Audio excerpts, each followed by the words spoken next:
네, 여러분 안녕하세요. 한세대학교 세계문화와 기독교 화요일 수업입니다. 6월 2일 수업이 되겠습니다. 날씨가 많이 더워졌어요. 비도 자주 오고 소나기처럼 막 비가 오락가락 하더라고요. 날씨가 굉장히 더워지기도 했고, 음, 종강이 가까이 오고 있습니다, 여러분. 이제 한 달 정도? 한 4주 정도 수업을 하게 되면, 기말고사가 진행이 될 텐데요. 여러분, 온라인으로 수업 들으시느라 굉장히 애쓰고 계시는데, 끝까지, 분발해 주셨으면 좋겠습니다. 사실 이게 온라인 강의가 집중하기가 쉽지가 않아요. 그죠? 저도 해봤는데 쉽지는 않더라고요. 그런데 그래도 여러분이 과목이 3학점짜리 강의이기 때문에 여러분 학점 관리하시는데 굉장히 중요한 부분을 차지할 수 있을 거예요. 그러니까, 음, 끝까지 출석이나 과제물이나 또 기말고사까지 끝까지 잘 참여해 주셔서 좋은 결과 받으셨으면 좋겠습니다. 어, 기말고사는 추후에 공지를 해드리겠지만, 예, 아무래도 필기 시험으로 진행을 해야 할 것 같아요. 현장에서 우리가 교실에서 만나서 보지는 못하겠지만, 네, 여러분들에게 가장 좋은 방법이 어떤지, 어떤 방법인지, 그리고 공정하게 평가할 수 있는 기준은 어떻게 세워야 하는지 제가 지금 고민하고 있으니까요. 네, 그거는 제가 추후에 다시 공지를 드리도록 하겠습니다. 음, 오늘은 일과 여가에 대해서 한번 같이 생각해 봤으면 좋겠습니다. 우리 삶의 대부분의 시간은 일과 그리고 여가로 크게 나눌 수 있을 거예요. 그쵸? 보통 20살, 20대 후반 혹은 30대 초반에 직장을 잡기 시작해서 60대 혹은 요즘엔 70대까지 일을 하니까요. 한 40년 정도 일을 한다고 보여지죠. 그래서 인생의 한 40년 정도, 30년 이상에서 40년 정도까지 일을 한다고 보여지고 직업이라는 것을 수행하는 거죠. 그리고 이제 그 직업을 수행하기 위한 준비 기간 이외에 나머지 시간들은 여가라고 어, 크게 구별해서 말할 수 있을 것 같습니다. 일과 여가의 균형을 어떻게 잡아가야 하는지 한번 간단하게 생각해 보려고 합니다. 이 시간에 뭐 진지하고 엄청 깊이 있는 얘기를 나누지는 못하지만, 아, 이런 면이 있구나. 아, 나는 한번 이런 식으로 생각을 해보면 좋겠구나. 이렇게 한번, 환기하는 시간이 되었으면 좋겠습니다. 여러분들은 지금, 24시간 어떻게 보내고 계신지 잘 모르겠어요. 전공이나 교양 과목들 잘, 따라가고 계시죠? 그리고 또 남는 시간들에 여러분들의 어떤 취미라든가 또 친구들과의 만남이라든가 뭐 이런 것들 잘 계획하셔서 네, 시간을 잘 활용하시면 좋겠습니다. 네, 직업이라는 말은 우리가 아주 흔하게 쓰는 말이에요. 그쵸? 직업은, 사회적인 역할을 수행하고 또 그리고 개인의 생계 유지를 위한 노동 행위죠. 대부분 직업은 뭐, 많든 적든 금전적인 보상이 따라가는 것을 직업이라고 이야기를 하고요. 물론 뭐 순수하게 봉사활동을 하시는 분들도 계시지만 아주 극히 드물고, 최소한의 생계는 유지해야 하니까요. 그래서 금전적인 보상이 따르는 일이고요. 그 다음에 경제적인 면뿐만 아니라 사회 구성원으로서 사회적인 어떤 역할을 수행하는 거죠. 뭐 의료인이든 뭐 공무원이든 예술가든 뭐 혹은 뭐 경찰 공무원이나 뭐 이런 직업이든 아니면 회사원이든지 각각 사회 구성원의 하나로서 그 사회의 일부분을 담당하게 되는 거죠. 그래서 이것을 직업이라고 네, 이야기할 수 있겠습니다. 직업과 직장은 여러분 구별해 주시면 좋겠어요. 직업은 내가 하는 어떤 노동의 행위를 말하고 직장은 그 직무를 수행하기 위해서 어, 위치하는 어떤 특정한 조직의 어떤 일부로서의 포지션을 말하는 거죠. 네. 네, 우리나라의 상황을 보면 이렇습니다. 네. 왼쪽에 표를 보시면 직장인의 51%, 50% 이상이죠. 절반 이상은 내 직업은 내가 꿈꿔온 일이 아니다라고 이야기를 했다고 합니다. 음, 직장에 대한 만족도가 굉장히 낮을 거예요. 그래서 다른 조사를 봤더니 직업을 선택하는 기준 중에 아주 가장 큰 기준이 연봉, 뭐 이런 것들 사회적인 평판 이런 것들에 굉장히 많이 좌우되는 것을 볼 수 있었습니다. 그러니까 본인의 소질이나 적성이나 취향 같은 것이 잘 고려되지 못하고 있는 거죠. 요즘과 같이 이렇게 경기가 좀 불안정할 때는 더더욱 그런 것 같아요. 그러니까 우리나라가 80년대, 70년대 후반부터 뭐 90년대 중반, 후반까지 굉장히 경제적으로 성장률, 높은 성장률을 보였을 때에는 어떤 개인의 취미나 적성이나 성향이나 이런 것들이 잘, 개성이 잘 반영된 직업을, 가지는 것이 그다지, 네, 그다지 지금처럼 두렵지 않았었어요. 그런데,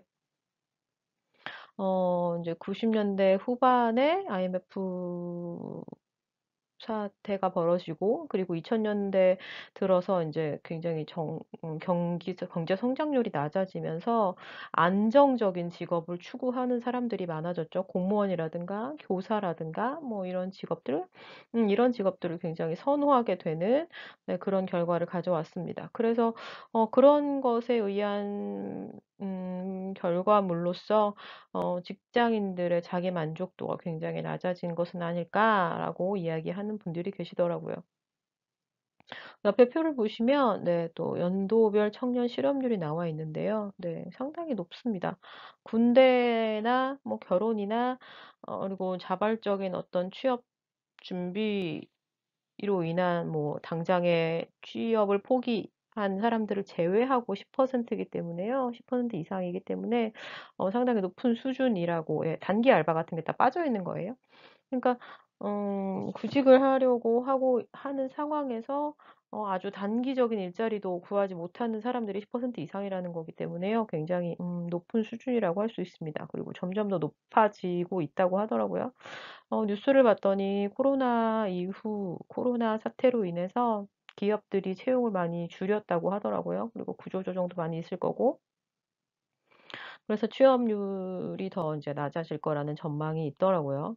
그래서 뭐 여러분들은 당장 취업 전선에 뛰어들지 않으셔도 되겠지만, 네, 향후 뭐 여학생들의 경우에는 한 3-4년 안에, 그리고 남학생들은 군대를 갔다 온다고 해도 한 7-8년 안에 취업 시장에 뛰어들어야 하는 상황이기 때문에, 네, 미리미리 내가 원하는 직업이라든가 내가 원하는 어떤 직종이라든가 직장이라든가 이런 것들을 잘 여러분들이 조사하시고 준비하시면, 네, 좋겠습니다.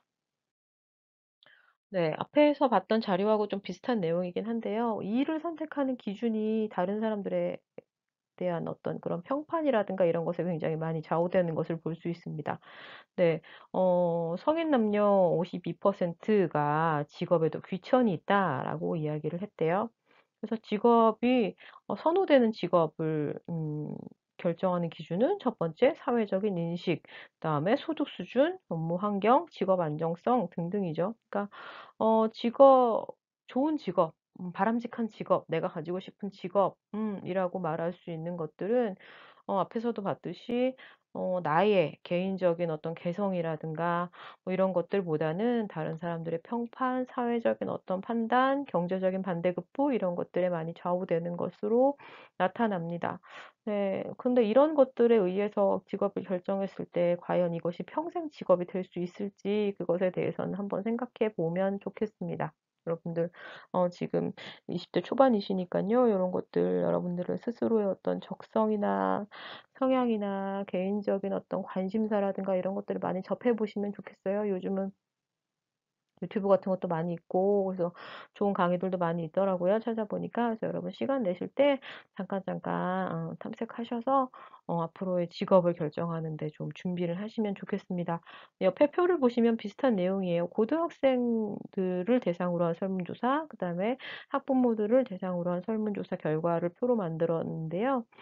연합뉴스 자료예요. 2012년 자료, 좀 오래되긴 했는데 보시면 학생들이 원하는 직업, 그다음에 부모님이 원하는 직업이 굉장히 비슷합니다. 순위만 약간 다르고요. 네, 굉장히 비슷합니다. 안정적인 직업, 네, 옆에서 보았던 사회적인 인식이나 소득 수준이 좋은 직업들을 학생들과 부모님 모두 원하고 있는 것으로 나타났습니다. 그러니까 학생들이 원하는 직업은 사실 개개인의 어떤 경험이나 개개인의 어떤 관심사라기보다는 부모님으로부터 주입받은 경우가 많겠죠. "너는 이런 직업을 가져라. 너는 이런 사람이 되어라. 뭐 교사가 되었으면 좋겠다. 뭐 공무원이 되었으면 좋겠다." 이런 식의 이야기들을 많이 들어왔고 "그 직업이 좋다."라는 말을 많이 들었기 때문에 그 직업을 선호하게 된 거라고 많이들 이야기를 하더라고요. 그런데 앞에서도 말씀드렸듯이 정말 이것이 평생 직업, 평생 직장을 보장해 주지 않는 이런 사회에서 나의 평생의 삶을 잘 꾸려가는 데 얼마나 도움이 될 수 있을지는 네 우리가 한번 생각을 해 보면 좋겠어요. 음 전에도 말씀드린 적 있는 것 같은데 평균 수명이 길어지고 있잖아요. 그래서 여러분들 세대에는 아마 100 살까지 살아야 된다고 하더라고요, 조사에 의하면.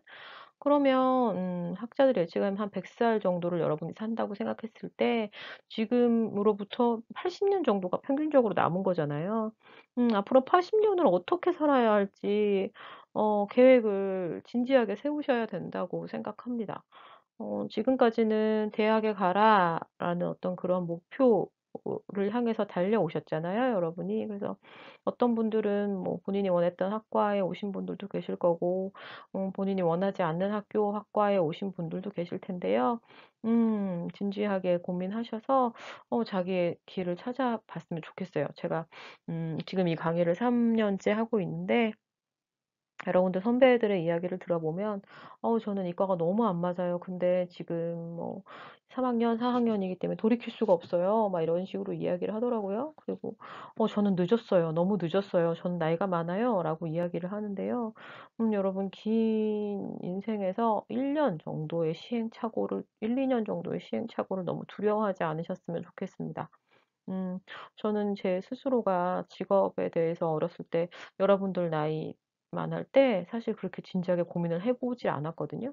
그래서 나중에 직업을 구하고 나의 어떤 소질이나 적성을 찾는 데 굉장히 좀 시간이 많이 걸렸어요. 그래서 저도 여러분 나이 때는 굉장히 미래에 대한 두려움이 있었고 뭐 1-2 년의 시행착오를 겪는 거에 대해서 굉장히 겁이 많았었는데 사람이 자기의 인생에 대해서 고민을 하는 시간은 반드시 필요하고요. 그것을 지나왔을 때만 알 수 있는 어떤 그런 결과들이 있거든요. 그러니까 여러분들 어 제가 계속해서 반복해서 말씀을 드리지만 네 시간을 내셔서 뭐 책을 읽으신다든가 아니면 뭐 영화를 보신다 하더라도 그 안에 나의 취향이나 성향이 반영되어 있어요. 그쵸? 어떤 사람은 뭐 성공적인 이야기 성공 스토리를 좋아하는 사람이 있고 어떤 사람은 인류의 어떤 가치 뭐 평등이라든가 정의라든가 이런 이야기들을 좋아하시는 분들도 있고 어떤 분들은 굉장히 창의적인 어떤 그런 장르를 좋아하시는 분들도 있고요. 네. 그런 것들이 다 나의 성향과 나의 어떤 가치관을 반영하는 것이거든요. 그러니까 그런 것들을 한번 여러분이 스스로 곰곰이 생각해 보세요. '나는 이런 것들을 중요하게 생각하는 사람이구나. 나는 이런 것들을 굉장히 가치 있게 생각하는 사람이구나.' 혹은 '나는 이런 것들이 굉장히 힘들구나.' 하는 것들을 여러분 미리미리 조금씩 조금씩 자기 스스로에 대해서 탐구해 보시는 것을 네 추천을 드립니다.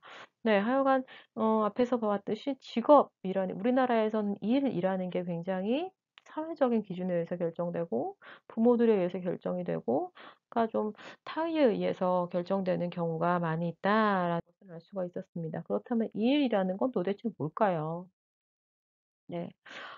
뭐 이런 말 있죠. "개처럼 벌어서 정승같이 쓴다." 뭐 이런 말 있어요. 그리고 우리나라에는 뭐 그런 말도 있죠. 갑질. 네.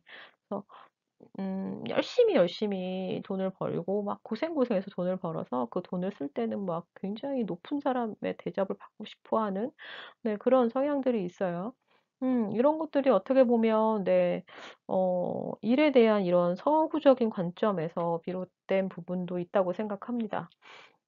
그리스 철학에서 그러니까 서양의 어떤 사상의 근간이 된다라고 말할 수 있는 그리스 철학에서는 세계를 형상과 진료로 구분합니다. 그러니까 어떤 개념적이고 이상적인 것은 형상, 이데아라고 이야기를 하고요. 그것이 현실 세계에 반영된 것은 진료라고 이야기를 하는데 진료는 항상 형상에 미치지를 못하죠. 형상을 지향하고 형상에 도달하려고 하지만 그것이 불가능합니다. 그래서 예를 들면 죄송해요. 사과라든가 뭐 사과라는 개념에 있어서 우리가 생각하는 이상적인 사과가 있어요. 음. 근데 그것은 현실에 있는 사과는 이상적인 사과에는 미치지 못한다. 뭐 이런 것들로 그냥 간략하게 말씀드릴 수 있을 것 같습니다. 그래서 그리스 철학에서는 어떤 사고하고 철학하고 심사숙고하는 것 이것을 인류의 어떤 진리에 예 제 진리에 도달하려고 애쓰는 것은 굉장히 수준 높고 가치 있는 일로 여기고 실제적인 삶을 영위하는 어떤 현실적인 일들은 좀 가치가 낮은 것으로 여겼는데요. 그래서 그리스 철학의 그리스 세계에서는 생각하는 사람, 사유하는 사람을 철인이라고 불렀고 그 외에 군인이나 노예, 육체적인 어떤 활동을 하는 사람들을 노동하는 자를 사유하는 자에 대비시켰습니다. 그래서 철이는 굉장히 고귀한 사람, 높은 사람, 가치 있는 일을 하는 사람이라고 여겨지고 반대로 군인이나 노예, 상인 이런 사람들은 가치가 낮은 일을 하는 사람, 그래서 그 사람의 존재 자체도 가치가 낮은 것으로 취급되었습니다.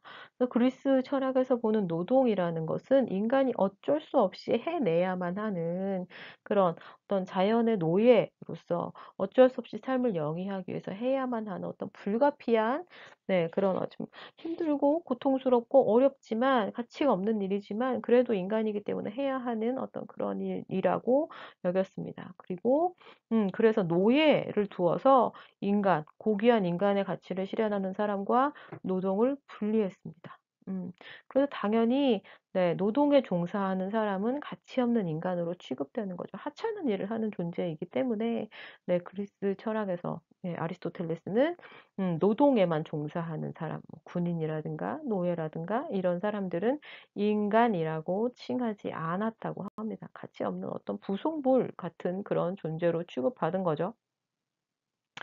그렇다면 네, 성경에서는 기독교에서는 이를 어떻게 보느냐에 대해서 말씀을 드리려고 합니다. 네. 창세기라는 책이 있어요. 성경, 예, 기독교 경전인 성경 가장 첫 번째 책인데요. 세계가 만들어진 이야기를 담고 있습니다. 세계가 어떻게 만들어졌고, 이 세계는 어떻게 어떤 가치를 지향하고 있는가를 보여주고 있는 책인데요. 그 책에서는 하나님, 신이 세상을 만든 후에, 지으신 후에 이렇게 이야기합니다. 하나님이 자기가 만든 것을 보셨어요. 그런데 참으로 좋고 좋았다라는 구절이 있습니다. 그러니까 여기서 보시면 하나님, 신은 일하는 존재입니다. 네.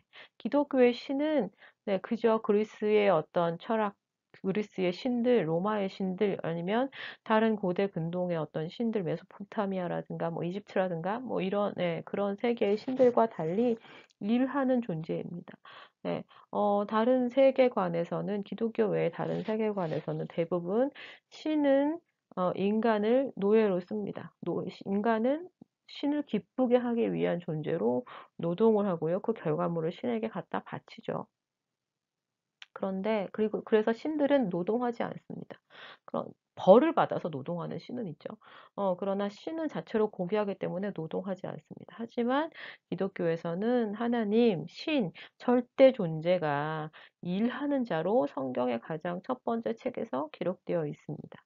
그리고 그 하나님이 어떻게 하냐면 인간에게 일을 줍니다. 네, 사명을 주는 거예요. 해야 할 일을 주는 거죠. 미션 같은 거예요, 여러분. 그래서 신을 닮은 존재로 자기의 어떤 지성이라든가 어떤 사랑이라든가 의로움이라든가 평화라든가 이런 것들을 추구하는 존재로 인간을 하나님이 만든 다음에 그 인간에게 신이 해야 할 일을 같이 하는 존재라는 어떤 역할을 부여해 주었어요. 그래서 그 일은 무엇이냐면 인간이 신의 일에 참여하는 것, 그럼으로써 인간이 자기에게 행복을 누릴 수 있는 음, 그런 어떤 수단으로서 일이 주어진 것입니다. 그래서 일은 앞에서 본 것처럼 그리스 철학에서 말하는 것처럼 노예들만 해야 하는 어떤 그런 하찮은 불가피한 그런 아주 귀찮은 그런 직무가 아니라 거룩한 것이죠. 신에게 직접 부여받은 아주 가치 있고 고귀하고 소중한 것 그리고 자기 인간의 행복을 위해서 주어진 것이 바로 일이다라고 할 수 있습니다. 그래서 우리가 무엇을 하든지 이런 개념을 좀 회복하는 게 필요한 것 같아요. 그래서 뭐 이런 뭐 기사 뭐 이런 이야기 있어요. 그러니까 기사는 아니고 가끔 보면 뭐 이런 이야기가 있죠. 뭐 인제 뭐 환경 미화를 해 주신 분들이 계시잖아요. 우리 주변에 많이 인제 자주 볼 수 있는데 음. 그분들을 보고 인제 뭐 엄마들이 어린아이들을 데리고 다니면서 "너 공부 안 하면 저렇게 된다." 뭐 이런 식의 이야기를 해서 "그 얘기가 나에게 들렸다. 굉장히 씁쓸했다." 뭐 이런 식의 인제 이야기들이 우리 주변에 이제 가끔 들려옵니다.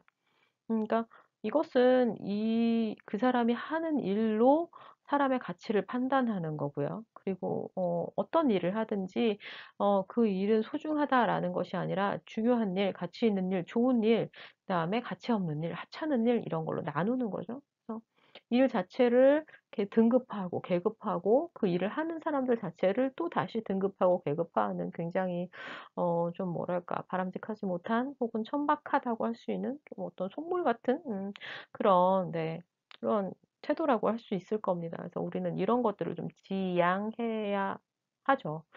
특별히 여러분들은 여러분들이 살아갈 세상은 굉장히 많이 지금 우리가 살고 있는 세상보다 굉장히 많이 변할 거고요. 일이나 직업이나 어떤 경제 활동을 영위하는 방식이나 이런 접근법들이 굉장히 달라질 거라고 생각하는데요.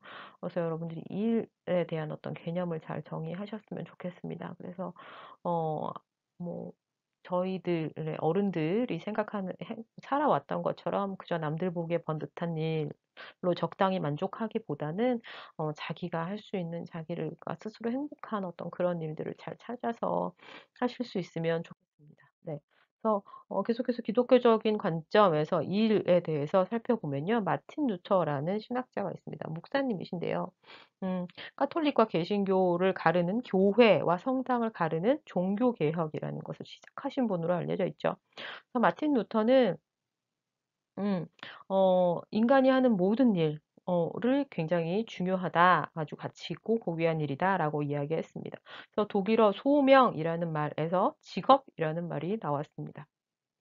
그래서 그 이전에는 종교개혁 이전 중세 시대에는 어떤 종교적인 일에 종사하는 사제라든가 뭐 신부님, 뭐 주교 이런 사람들은 굉장히 고귀한 일, 신을 섬기는 일을 하는 사람이니까 그 사람들은 굉장히 고귀한 사람들이고 그 외의 사람들은 그렇지 못하다라고 생각했어요. 그런데 그래서 성스러운 일과 속된 일, 세속적인 일을 나누었던 어떤 그런 시대죠. 그런데 마틴 루터는 그것을 구별하지 않습니다. 그래서 이렇게 말했대요. 세속적인 통치자, 관리, 그리고 구두를 수선하는 사람, 대장장이, 농부 역시 모두 성별받은 거룩한 사제나 주교와 같다라는 거죠. 그래서 뭐 어떤 일을 하든지 그 일들이 다 고귀하고 그것이 하나님께 헌신된 일이다라는 거죠.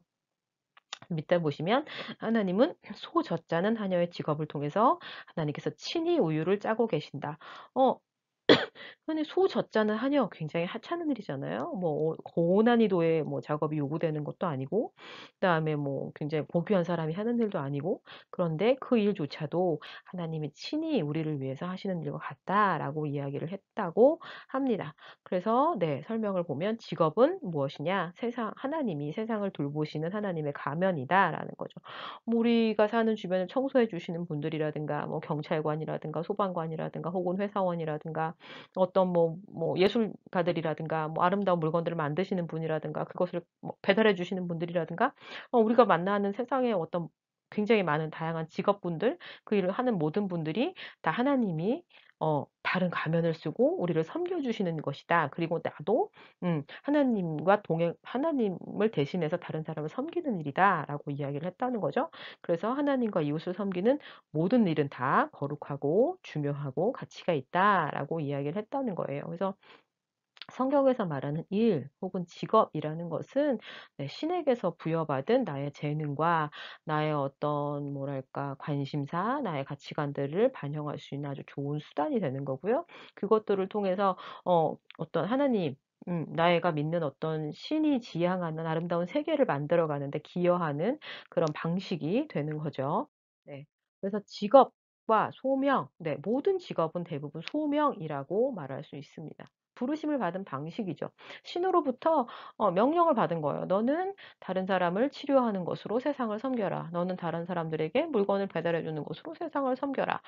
너는 세상을 아름답게 아름다운 노래를 부르는 것으로 세상을 섬겨라. 뭐 이런 식으로. 네. 그래서 모든 우리가 하는 모든 일이 다 가치 있고 소중하다라는 거고요. 네. 그래서 직업에 대해서 생각해 볼 때 첫 번째는 우리가 아까 앞에도 말씀드렸지만 직장과 직업을 구별하는 게 필요합니다. 직장과 직업은 다릅니다. 직장을 구하려고 하지 마시고요, 여러분. 직업을 구하려고 하세요. 음. "장래희망이 뭐냐?"라고 했을 때 "삼성에 들어가는 겁니다." 뭐 "LG에 들어가는 겁니다." 이렇게 말하는 사람들이 있어요. 많이 있어요. 네, 사실 직장과 직업은 네, 구별되어야 하는 것이 중요한 것은 이제는 평생 직장이 없어졌어요. 여러분 한번 기회가 되시면 시간 되시면 우리나라 대기업의 근속 연수를 한번 찾아보세요. 10년 네, 혹은 15년 정도밖에 되지 않더라고요. 그러니까 어떤 직장을 구했다고 해서 직장을 구하는 일에 성공했다고 해서 나의 평생이 보장된 것이 아닙니다. 네, 공무원이 된다고 해도 네, 아주 굉장히 안정적인 직업으로 알려져 있죠. 공무원이나 교사가 된다고 해도요. 네, 뭐 20년, 30년 정도 일하고 나면 그 이후의 삶을 꾸려가야 합니다. 아까 말씀드렸지만 65세에 만약에 우리가 은퇴를 한다고 했을 때 100살까지 산다고 하면 35년이 남는 거예요. 음. 그렇다면 그 이후의 삶을 또 어떻게 살아가야 할 것인가 라는 어떤 계획이 필요하고요. 그것을 위해서는 나의 직업을 잘 결정하는 것이 필요한 거죠. 혹은 두 번째 직업을 결정하는 일이 필요한 거고요. 그래서 기독교에서 말하는 네, 두 번째로 직장에 대해서 생각해 볼 부분은 네, 피해야 할 직업이 있습니다. 모든 일이 다 선하지만 네, 뭐 도둑질도 괜찮습니까? 아니면 다른 사람들의 것을 빼앗는 것도 괜찮습니까? 당연히 그렇지 않죠. 마틴 루터는 그리고 기독교에서 말하는 직업은 좋은 직업에는 네, 이런 것들은 들어가지 않습니다. 다른 사람을 빼앗는 것, 다른 사람을 악재하는 것, 그리고 윤리적이지 못한 일, 그죠? 범죄 행위에 가담한다는 것 같은 네, 그런 비윤리적인 일, 혹은 신접하는 무속인, 네, 이런 것들은 기독교에서 권장하는 음, 직업이 아니다라는 것을 기억해 주시면 좋겠고요. 그러면 우리가 어떻게 해야 되느냐? 네. 행복할 수 있는 일을 찾아야죠. 내가 무엇을 할 때 행복한지 여러분 한번 찾아보세요. 다른 사람을 도와줄 때 행복한지, 혹은 어떤 것을 만들어냈을 때 행복한지, 아니면 질서정연하게 정리정돈을 할 때 나는 행복한지, 이런 것들이 각자 좀 달라요. 아니면 사람을 만나는 것이 기쁜지, 아니면 사람을 만나는 것이 나는 좀 힘이 들고 진이 빠지는지, 이런 것들을 여러분 지금부터 조금 조금 이렇게 차근차근 살펴보시는 것이 필요합니다. 유시민 작가가 인터뷰를 한 것을 본 적이 있는데, 대학생들에게 이런 말을 했더라고요. "평생 해도 즐거울 것 같은 일을 찾아라." 어, 혹은 정말 그게 어렵다면 "최소한 지겹지 않을 것 같은 일을 찾아라."라는 거죠. 20-30년 동안 우리가 해야 하는 일입니다. 직장인들을 보시면요. 하루에 가장 많은 시간을 직장 동료와 보냅니다. 직장에서 보내죠. 그리고 출퇴근 시간을 포함하면 하루에 거의 대부분의 시간을 직장에 사용한다고 해도 과언이 아니에요. 그렇기 때문에 네, 직장 혹은 직업에 사용하는 거죠. 그렇기 때문에 네, 우리가 평생 해도 즐거운 일, 혹은 최소한 평생 해도 지겹지 않을 것 같은 일을 찾는 게 필요합니다. 그리고 네, 잘할 수 있는 일을 찾으면 좋겠죠. 내가 잘할 수 있는 걸 해야겠죠.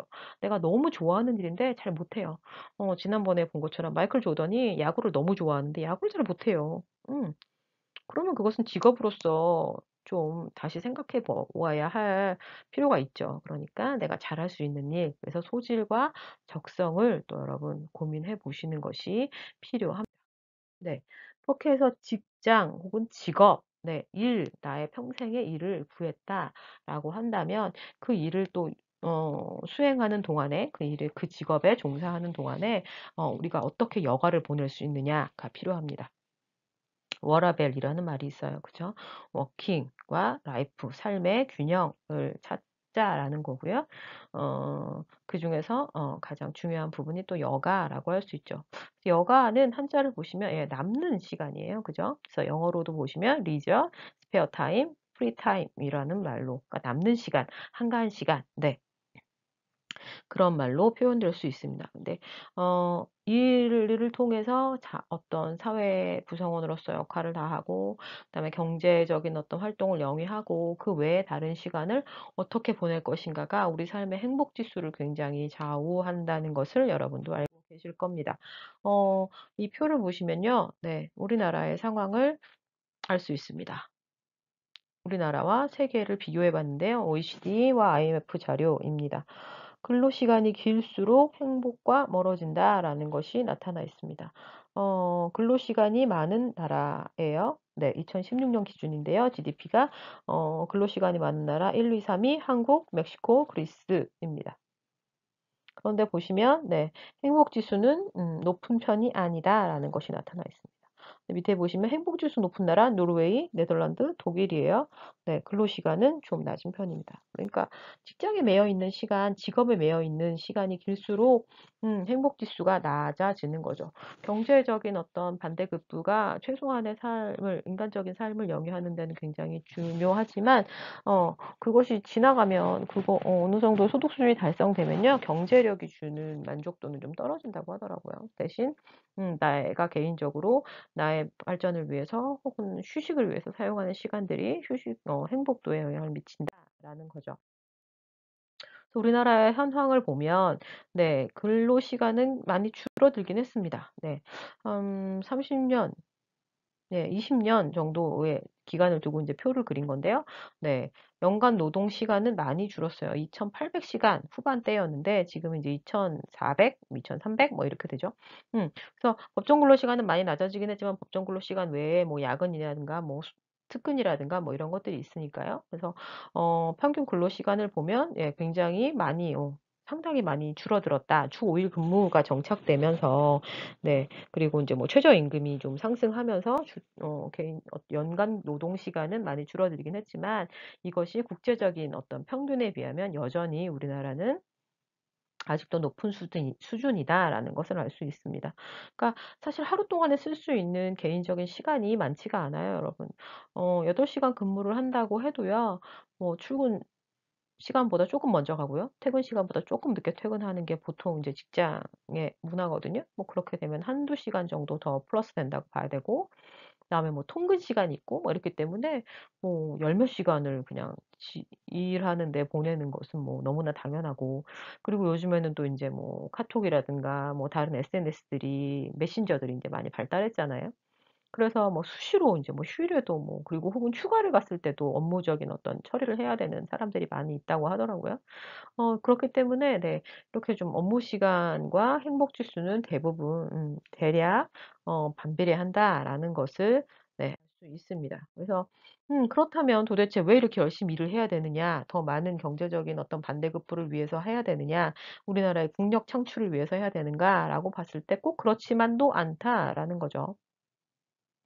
근로시간당 국내 총생산을 보시면 네, 근로시간당 우리나라의 GDP는 굉장히 낮은 수준입니다. 1시간을 일할 때 네, 한 30불 정도의 구매력을 가진다라는 거죠. 대략 이야기를 한다면요. 그런데 네, 룩셈부르크를 보세요. 우리나라보다 3배 정도의 네, 구매력을 가질 수 있습니다. 그러니까 생산력의 차이인 거죠. 1시간을 일해서 우리가 하나를 만들어낸다면 음, 평균 근로시간 1시간당 저 선진국의 사람들은 우리보다 3배 정도의 많은 어떤 생산력을 보인다는 거죠. 이거는 뭐 우리가 잘 알고 있는 그 이야기 있잖아요. 도끼로 나무를 베는 이야기에서 한 사람은 쉬지 않고 나무를 베었고 한 사람은 틈틈이 도끼날을 갈아서 나무를 베었는데 당연히 쉼을 가지면서 도끼날을 갈았던 사람이 훨씬 더 많은 것을 많은 나무를 베었다라는 이야기를 잘 알고 계시잖아요. 그러니까 뭐 12시간 하루에 10시간 혹은 8시간 쉬지 않고 일하는 것보다 잠깐 뭐 50분 일을 하고 뭐 10분 쉰다든가 이런 식, 그리고 뭐 5일 근무를 하고 이틀은 쉰다라든가 뭐 이런 식의 생활 패턴이 훨씬 더 우리의 어떤 생산력이라든가 삶의 만족도라든가 창의력이라든가 이런 것들을 향상시켜서 네, 경제적인 어떤 활동의 결과물도 더 풍족하게 만들어낼 수 있다라는 것이고요. 그 옆에 표를 보시면 연령별 여가 시간이 나와 있습니다. 10 대부터 50 대까지 대략 하루에 3 시간 정도의 여가 시간을 가진다고 합니다. 여러분들은 어떠신지 모르겠어요.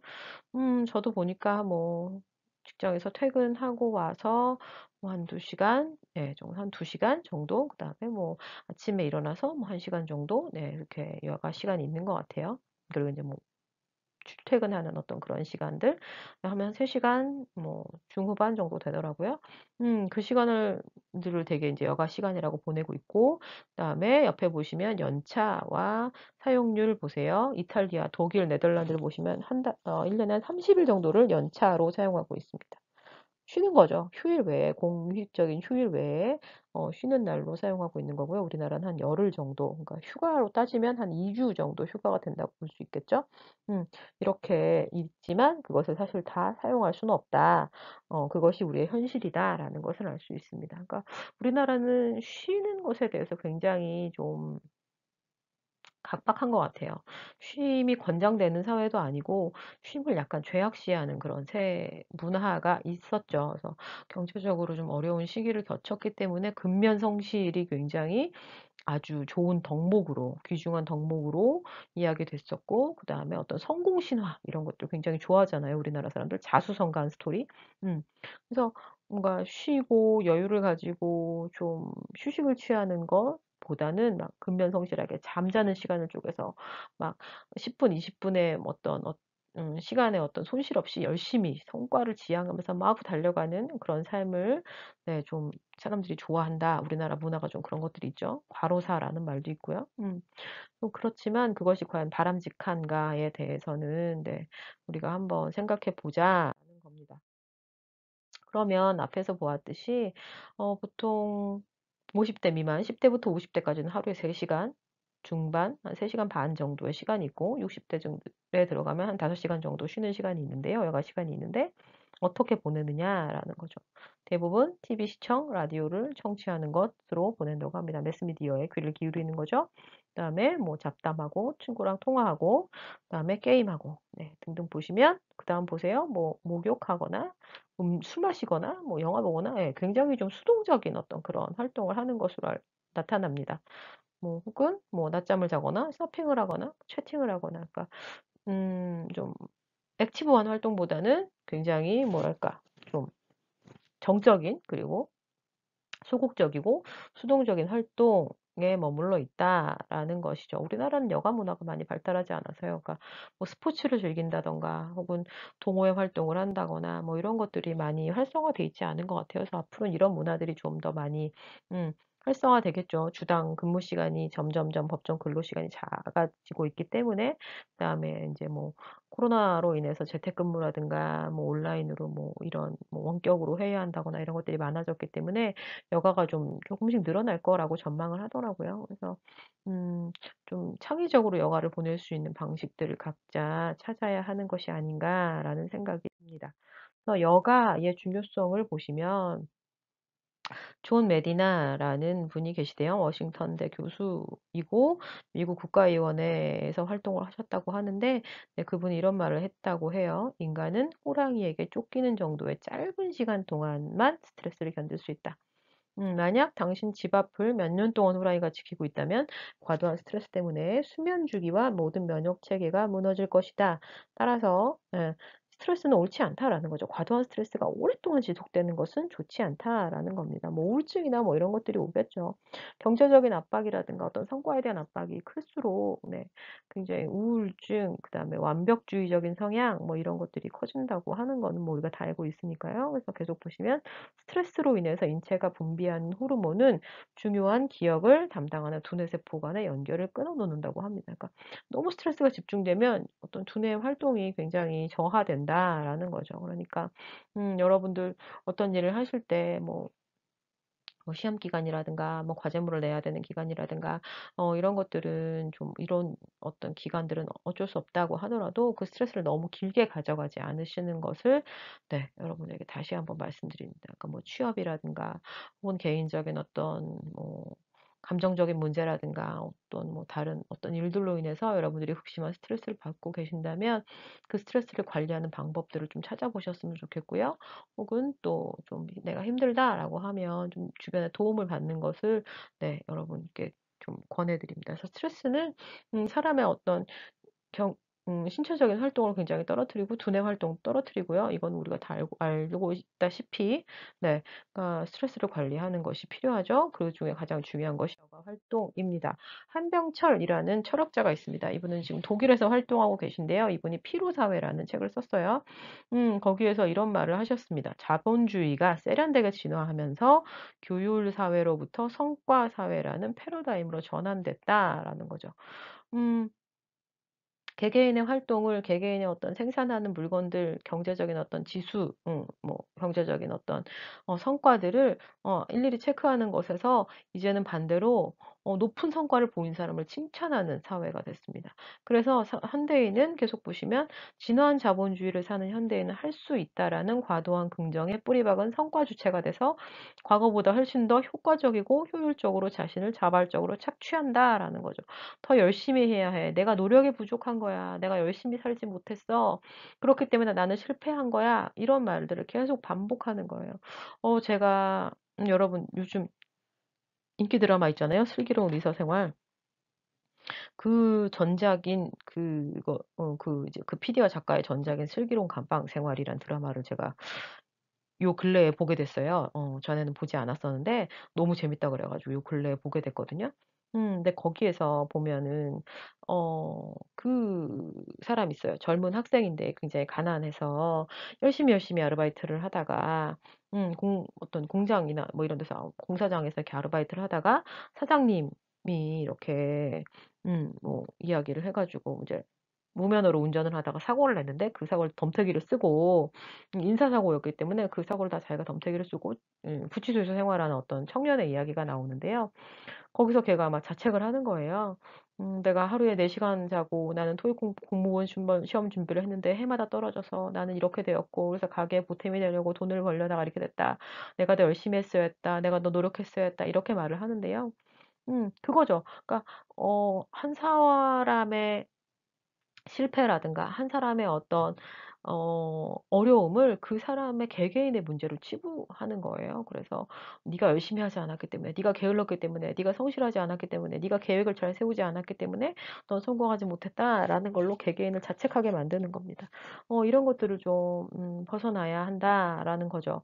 자본주의가 가져다 준 굉장히 좋은 성과 중에 하나는 '내가 노력한 만큼 얻어낼 수 있다.'라는 어떤 그런 구조를 만들어 냈다는 건데요. 근데 반대로 정말 우리가 잘 생각해 보면 이 자본주의가 우리가 노력한 만큼의 대가를 정당하게 다 지급하고 있느냐에 대해서는 여러분들 질문하셔야 됩니다. 뭐 부의 상속으로 인해서 뭐 금수저 뭐 이런 이야기가 있잖아요. 그래서 자기의 노력 없이 정말 부모님을 잘 만났다는 이유 하나만으로 굉장히 엄청난 부를 소유한 사람이 너무너무 많고요. 그것이 대물림 되는 어떤 그런 것들 그것이 대물림 되는 것을 떠나서 그것을 넘어서서 열심히 노력하는 사람들의 어떤 그런 삶에 정당한 급부를 지급받지 못하게 하는 그런 사회 체제? 그것에 대해서 우리가 한번 반문해 보아야 합니다. 그래서 네. 우리는 굉장히 열심히 살아가고 있으면서도 그것을 좀 뭐랄까요? 그것에 대한 어떤 성과물들을 잘 제대로 받지 못하는 그런 또 사회적인 어떤 그림자가 있다는 것을 여러분이 기억 네, 계속 보시면 네, 그래서 직장인들을 조사해 봤는데 우리나라 직장인들은 대부분 네, 타임 푸어, 슬립 푸어의 어 실정이다라는 거죠. 야근하고 집에 오면 잠잘 시간도 없어요. 시간이 없어요. 여가 쉼은커녕 잠잘 시간도 부족한 것이 지금 우리나라의 직장인들의 현실이다라는 거고요. 그래서 음 번아웃 증후군 탈진 상태죠. 이것을 경험한 직장인들이 거의 대부분 90% 이상의 직장인들이 번아웃 증후군을 경험한 상태다라는 거죠. 아주 많이 지쳐 있고요. 쉼이 필요한, 시간이 필요한 그런 상태다라는 것을 알 수 있습니다.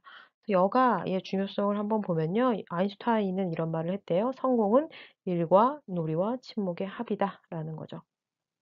음. 그리고 열심히 일하는 것도 필요하고요. 그다음에 그와 반면에 네 또 몰입해서 쉼을 가지는 시간, 여가의 시간이 필요하고 그다음에 심사숙고하는 침묵의 시간, 우리가 어떻게 잘 시간을 일과 여가에 사용할 수 있을지 심사숙고하는, 잘 준비하는 그런 시간이 필요하다라고 했고요. 아리스토텔레스는 뭐라고 했냐면 "여가를 제대로 사용하는 능력이 모든 생활의 기초다."라고 했다고 합니다. 그러니까 우리는 지금 여가를 잘 보내는 아주 여러 가지의 방법들을 잘 알지 못하고 있어요. 잘 활용하지 못하고 있고, 개인적으로 시간들이 많이 없어요. 그래서 이런 것들을 잘 개발하는 것이 필요한 상태다라는 거고요. 계속 보시면 요한 하위징하라고 불리는 철학자가 있습니다. 그분이 호모 루덴스라는 책을 썼는데요. 거기서 놀이에 대한 어떤 중요성을 이야기했습니다. 놀이는 일상생활 바깥에서 벌어지는 독립된 자유로운 행위다. 이것은 사람으로 하여금 완벽하게 몰두하도록 만든다. 음, 옛날 사회를 생각해 보세요. 생산과 소비가 일치했어요. 그쵸? 내가 만들어낸 것을 내가 사용했어요. 그리고 그 모든 활동들이 축제와 같았습니다. 그래서 우리나라도 보시면 추석이라든가 단오라든가 이런 것들 있잖아요. 그래서 씨를 뿌리는 축제, 그다음에 그것들 거두는 축제, 그리고 또 씨를 뿌리고 거두는 그 사이사이에 어떤 행해지는 어떤 음악적인 요소라든가 놀이의 요소라든가 이런 것들이 있었어요. 그런데 이제 생산이 분절화되고 소비가 분절화되면서 생산과 소비가 분리가 되고 생산 과정에서도 아주 일부분만을 개개인이 담당하게 되면서 어떤 그런 축제와 같은 놀이와 같은 요소들이 많이 빠져나가게 된 거죠. 개인의 어떤 능력이나 창의성이 개발될 수 있는, 발휘될 수 있는 그런 시간들이 많이 없어지면서, 기회들이 없어지면서 네, 우리의 삶이 좀 단조로워지고 좀 파편화되었다라고 할 수 있습니다. 그래서 이 사람은 뭐라고 했냐면 놀이 정신이 없을 때 문명은 존재할 수 없다라는 거죠. 우리가 반드시 해야만 하는 일들, 경제적인 활동을 위해서 수행해야 되는 어떤 그런 것들 외에 우리가 정말 집중하고 몰입할 수 있는, 그래서 창의력을 발휘하고 새로운 에너지를 얻을 수 있는 그런 시간이 필요하고 그것들이 우리의 삶을 발전시킨다라고 이야기를 했다는 거예요. 제레미 리프킨이라는 분도 여러분 잘 아실 거예요. 노동의 종말, 소유의 종말 이런 책을 쓰셨는데 그분도 놀이는 문화를 창조하는 것이다 라고 했어요. 사람의 상상력을 해방시켜서 의미를 만들어내는 것이고 네, 인간 행동의 가장 근본적인 범주에 해당한다. 놀이가 없으면 문명도 존립할 수 없다라고 했다고 합니다.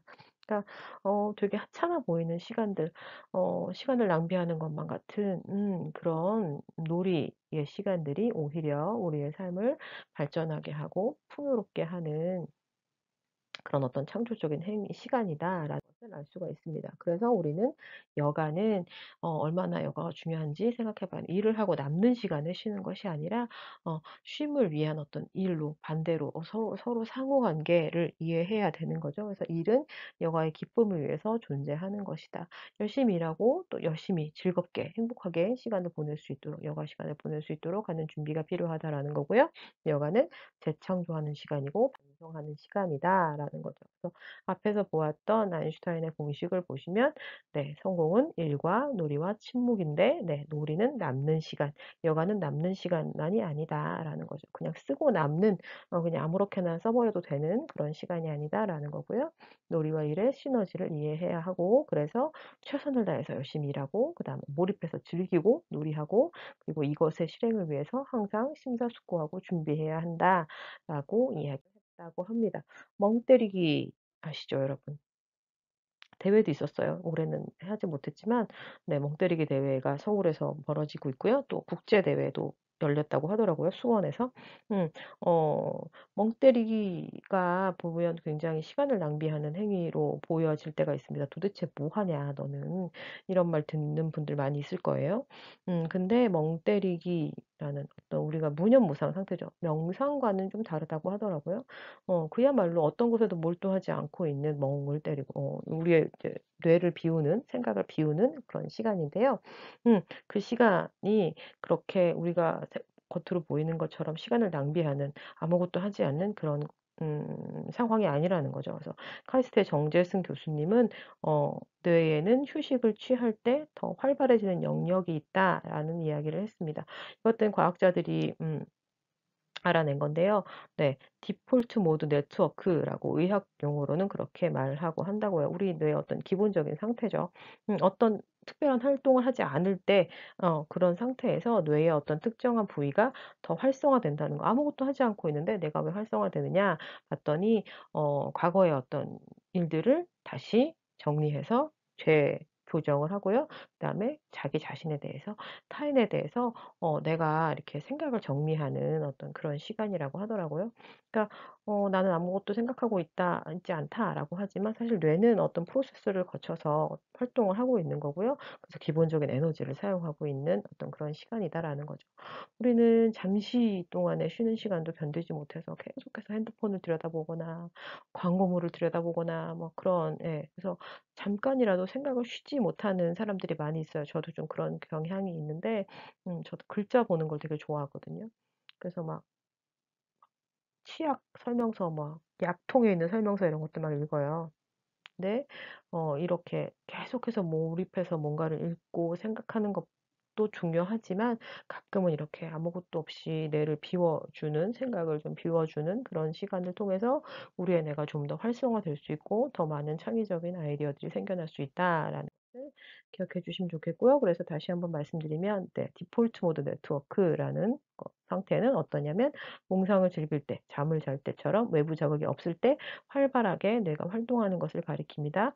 이것이 활성화되면 창의성이 생겨나고요. 그다음에 특정한 수행 능력이 향상된다고 하더라고요.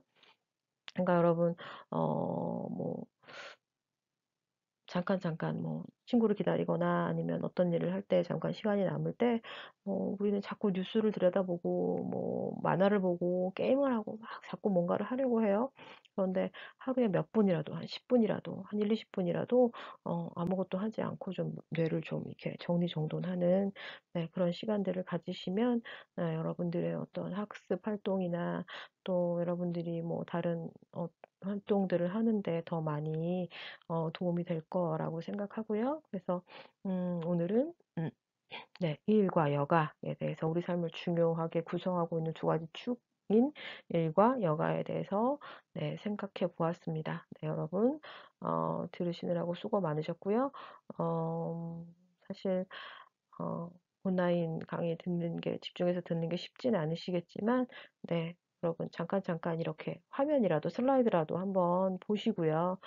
기말고사 얼마 남지 않았으니까 개념 같은 거 살짝 정리해 주시는 게, 네, 여러분들의 시험 준비를 위해서도, 네, 도움이 될 거라는 말씀 드리면서, 네, 오늘 수업은 여기서 마치겠습니다. 네, 감사합니다.